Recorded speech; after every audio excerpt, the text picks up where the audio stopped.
बात छत्तीसगढ़ की कर लेते हैं, क्योंकि यहां बीजेपी चमचा कह रही है, कांग्रेस नमक हराम।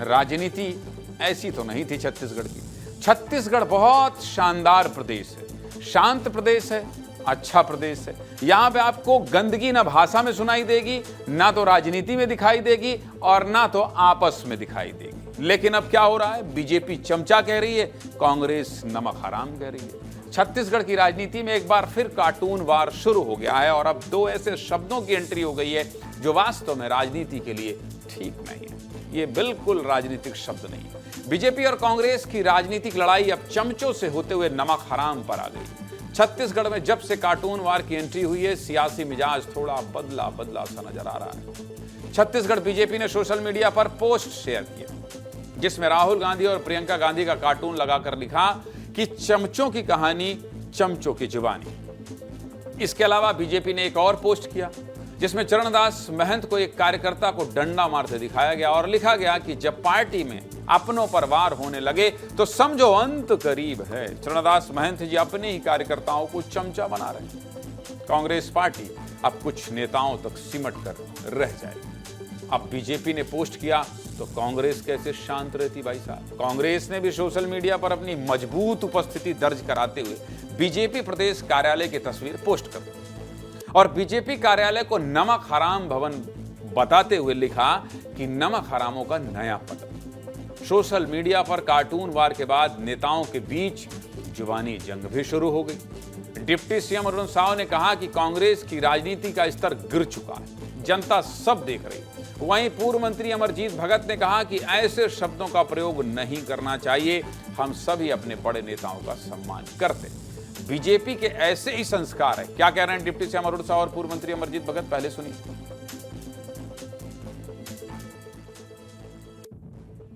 कांग्रेस की राजनीति का स्तर कितना गिर चुका है, ये बार बार देश के सामने आया है और ये वही हरकत कर रहे हैं और जनता सब देख रही है इनकी ऐसी नीच हरकतों को।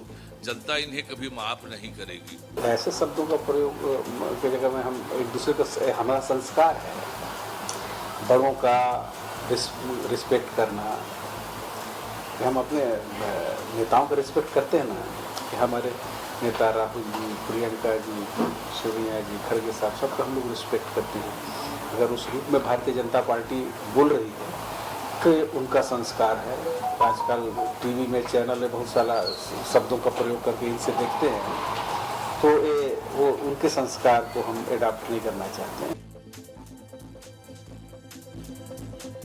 सत्ता पक्ष और विपक्ष को राजनीति करनी चाहिए, एक दूसरे पर वार पलटवार भी करना चाहिए, लेकिन राजनीति की एक मर्यादा होती है और इस मर्यादा को किसी को नहीं भूलना चाहिए, चाहे वो कांग्रेस हो या फिर सत्ताधारी बीजेपी। चमचा और नमक हराम जैसे शब्द फिल्मों के डायलॉग में अच्छे लग सकते हैं, लेकिन एक प्रदेश की राजनीति में बिल्कुल नहीं। और हमें इसलिए लिखना पड़ रहा है ताकि आप इससे सबक लें। अब ये पूरा कार्टून वार कहां से शुरू हुआ, चलिए आपको ये भी बता देता हूं। 3 सितंबर को कांग्रेस की 2 बड़ी बैठकें हुई। बैठक के बाद नेता प्रतिपक्ष चरणदास महंत ने बड़े नेताओं के समर्थकों को चेतावनी देते हुए कहा कि अंदर की बातें बाहर जा रही, यह हमारे चमचों की गलती होती है। सभी जिलाध्यक्ष और नेता अपने अपने चमचों को संभाल कर रखें।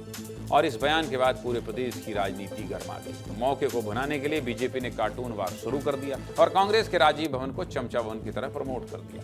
तो कांग्रेस ने बीजेपी कार्यालय को नमक हराम भवन बता दिया। हालांकि अपने बयान को लेकर आज नेता प्रतिपक्ष डॉक्टर चरणदास महंत ने सफाई दी और कहा है कि मेरी नजर में कार्यकर्ता और चमचे अलग हैं। मैंने चमचों के लिए बयान दिया था। क्या कहा है नेता प्रतिपक्ष ने, सुनिए। वैसे आपको एक बात बता दूं, चरणदास महंत कुछ कह ही देते हैं, सुनिए। चमचा और कार्यकर्ता में जमीन और आसमान का अंतर होता है। कार्यकर्ता हमारा जमीन में काम करता है, अपने संसद के लिए काम करता है। साहब होते हैं तो सीधा आसमान में होते हैं, उनके पांव जमीन पे नहीं होते। वो सिर्फ अपने स्वार्थ के लिए काम करता है। अपने स्वार्थ के लिए इतना वो मगन रहता है कि उसका नेता भी डूब जाए इसकी चिंता उसको नहीं होती। तो ये विचार से मेरे दिमाग में जमीन और आसमान का रहता है। मैंने उन चमचों के लिए कहा था।